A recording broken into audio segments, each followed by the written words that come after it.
Buying a house is probably going to be one of the biggest purchases you're going to make. I mean, what could possibly go wrong, right? In the 7 years that I've been a realtor in the Southern California, I've seen a lot of mistakes and a lot of horror stories. So today we're going to be going over the top 5 mistakes you do not want to do when you're buying your home. The number one mistake, in my opinion, is buying a property when you're not financially ready. And you've probably heard this from many realtors that are trying to sell you a property. If you're not paying your mortgage, you're paying probably somebody else's mortgage. Well, that might be true. I don't always totally agree that renting is throwing away your money if you're not financially ready. You're probably going to see a lot of your friends, your cousins, people around you buying a home. And if you don't know why you're buying a home and you're just buying a home just to buy a home, I don't think it's a great step forward. Remember, guys, you're not buying a pair of shoes or socks. When you're financially ready, I would say, is when you at least have your down payment, your closing costs, and at least a few months, I would say 3 months of reserves on the side. Because trust me, when you get that property and you close, things are just going to happen to break over time. While I'm not trying to discourage you from buying a property, I would gladly take that commission check and put it in my pocket.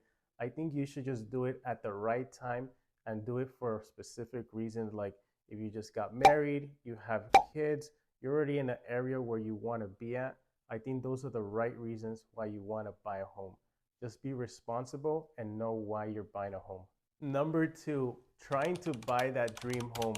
While you're going to be out there looking for the perfect property that's half the price, I think everybody and their grandma's looking for that same dream home just like yourself. I would just say have the right expectations and know that your first home is not going to be your most likely your forever home. It's going to be a stepping stone moving forward, and it's going to be able to help you build equity long term. What you're going to want to do is make a list of all your non-negotiables. It could be how many bedrooms you want, if you're open to a condo, if you're open to townhomes, what areas you want. So you want to make a list of the non-negotiables. And then the other things you're going to want to give your realtor is the things that you would like to have, but you're open to. So those are the things that I would suggest. Have your non-negotiables and have your things that you're open to. Some of my most successful clients, when I'm helping them buy $1 million properties, $800,000 properties, they always tell me their story of their first home and tell me how they bought their first home that needed a lot of work or wasn't their dream home, but little by little put work into it and made that property be worth way more when they end up selling it. And they did the same process again and again to eventually get into their dream home. So if you could do this yourself, that would be one tip that I would give you. And point number three, I know this one's probably going to give me some heat and might get me into trouble, but make sure to work with a professional real estate agent and a professional lender that's done this multiple times. I know I've been a brand new agent myself at one point, and I know how hard it is. But in the last few years, so many people have got into the real estate business and doing it part time or just doing it as a side hustle because it looks like easy money. But guys, this is a profession. This is going to be one of your biggest purchase that you're going to probably have in your life. So you want to make sure that you know what you're getting yourself into, and one wrong check mark or one wrong thing that you sign could change your life and could get you thousands and thousands of dollars into debt that you probably didn't want to get to. So just make sure you have that right agent on your side that's done it before. Not only do you want to get a professional realtor on your side, but you want to make sure that the lender has experience, because you'll be surprised how many times I've worked with clients that told me, hey, I got my pre-approval, and I ask them, okay, well, did you send them all your documents, your W-2s? Did they look into how long have you been working at your job? And they'll be telling me, no, we haven't submitted anything. And they still get a pre-qualification letter. Like, how the heck did they even get a pre-qualification letter? And how do they even consider themselves professional lenders? Just make sure that the lender that you work with has done this before and has looked at all your paperwork to make sure that once they give you a qualification letter, it's a legit qualification letter. And if you're not in Southern California and you need a professional real estate agent, don't hesitate in reaching out. I have a great network of other realtors in other states and different areas. Number four, making an offer based on a Zestimate. I would not make an offer based on the Zestimate. Zestimate is just an algorithm based on comparables that have been selling in the area. And I don't ever think I've seen a Zestimate or a Zillow agent go into people's houses appraising their property. So it doesn't work that way.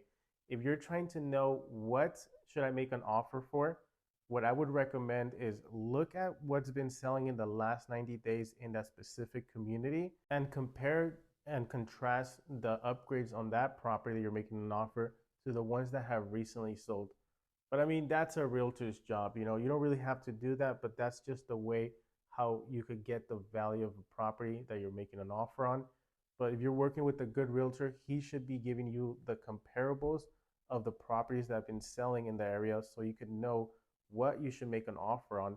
And a good realtor is going to tell you where you think you need to make an offer to make it a winning offer and not overpay as well. And if you're afraid, I don't want to pay $50,000, $100,000 more than what the property is worth, no worries if you're going to get financing, because essentially the bank is your partner. What I mean by that is when you're getting a loan, they're going to send out what's called an appraisal. And the appraisal's job is to look at what's been selling and comparing the conditions. And he's going to come up with a price of what he thinks the property is worth.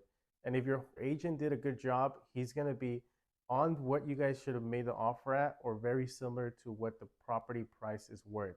So that's why it's very important to get a good agent on your side before you make an offer. And number five, don't go for the prettiest home. I'm not saying go get a shitbox home. What I am saying is get a property that you still could afford, because a lot of times real estate or when you're buying a property, emotions just get the best of you. Quick tip, if you are going to be buying a fix and flip property, you want to make sure you do your due diligence and get your home inspector out there so you make sure you don't buy a lipstick on a pig. A lot of times they just change the paint, the laminate flooring, where the most important components on a home, I would say, is you want to make sure that that foundation is solid, the roof, the electrical, the plumbing. Those are the four components that I would say those have to be pretty solid. So there you have it. Those are the 5 mistakes that you could make when buying a property. I'm sure there's probably hundreds of other mistakes you can make when buying a property. So if you're in the Southern California area and if you want to set a free consultation, feel free to reach out to us. Feel free to send us a DM on Instagram. And there you have it. Have a blessed one, guys.